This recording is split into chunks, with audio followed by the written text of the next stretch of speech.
Okay, tulina tiimu wamu tuli banda mu Kasenyi tuzze okukyalira Maama Nalumansi kisaakye. Aha. Banaye mpulira essanyu lingi nnyo nga gye nkomezza. Mwebale nnyo mwebalire ddala mbadde sikisuubira. Yatusuubiza okugera wunazze. Yatusuubiza okugera wunazze andi mu fikisi.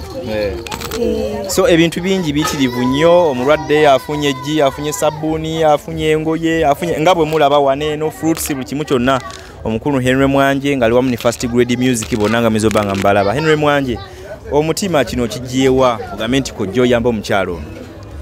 Ekyokusookera ddala yankowoola nga ye kati ate ngolese ekyokunkowoola nga mumanyi bulungi kati ate waliwo okumanya omuntu ne wabeerawo omuntu okubanga yali close to you oba okitegera ekintu ekyo kati nali simanyi mumanya bula yali mukwano gwange ng'era bwe tutuula ku ka round table kamu ne tunywerayo ebyokunywa byaffe oba okitegera so kibadde kinkakatako okujja okukola ki okumulaba era ebya business obadde kyana kyoyongezaako anti wali ongambye ku bya business kati nze nga Henry Mwanje ne first grade music ku business ya kisaaki gyabadde yagambye cause business oyagala kola biki kisaaki njagala kusuubula ngoye.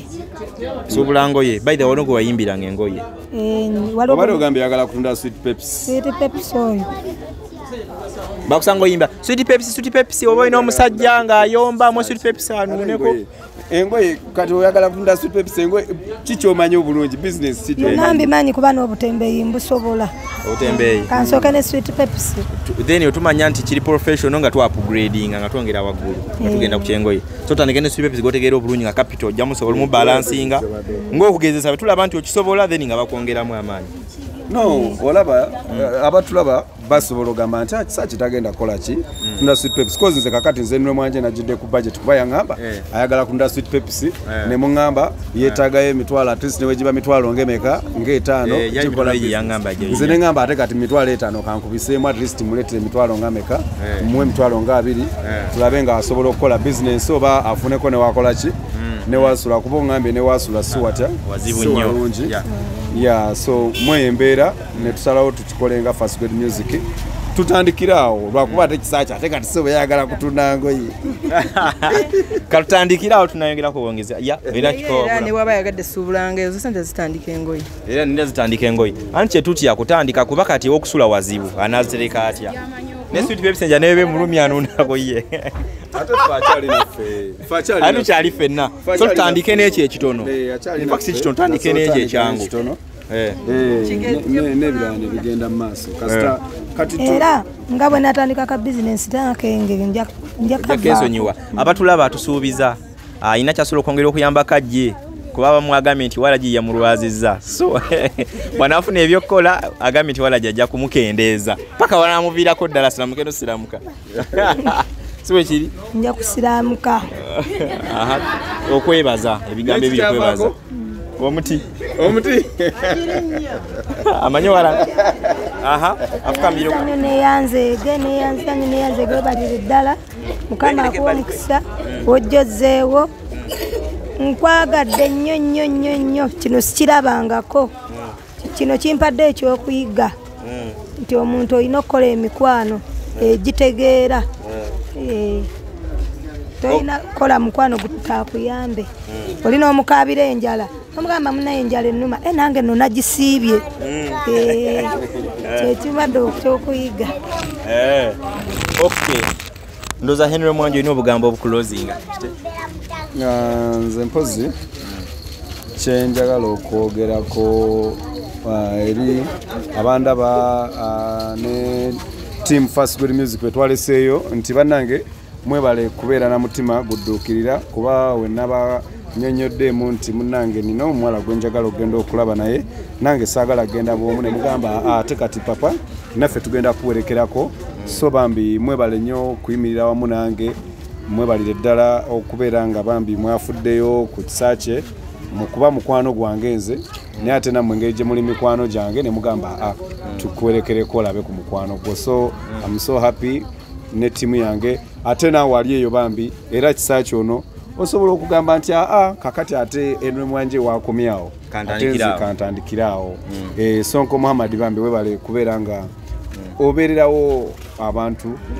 abenjawulo kuba kati nze mbadde nga nkulaba nga obeererawo oluusi abantu samanya nti ate olibeererawo ne munywanyi wange naye akadde katuuse ate naye munnange omubeereddewo so thank you so much brother.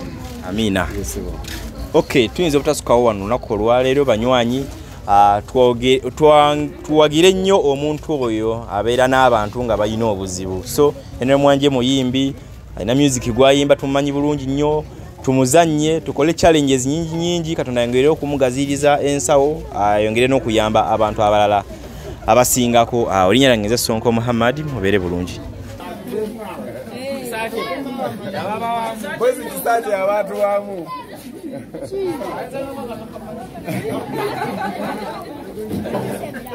No, it's such a mukwano by that's what I want to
Sache.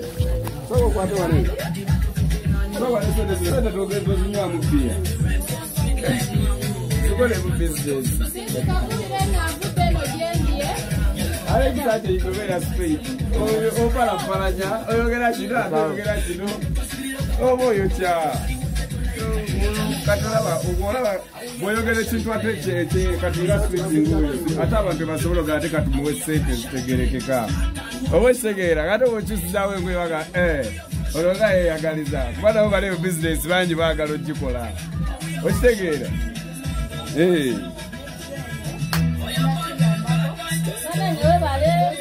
kale mukwano okitegeera ekisaki kati abantu abo bala baagala nnyo nga basaasira omuntu nga naye yeesaasira kati baba bakusaasira nga ate wepanka bate bagamwana ate ono alayika agyewulira oba okitegedde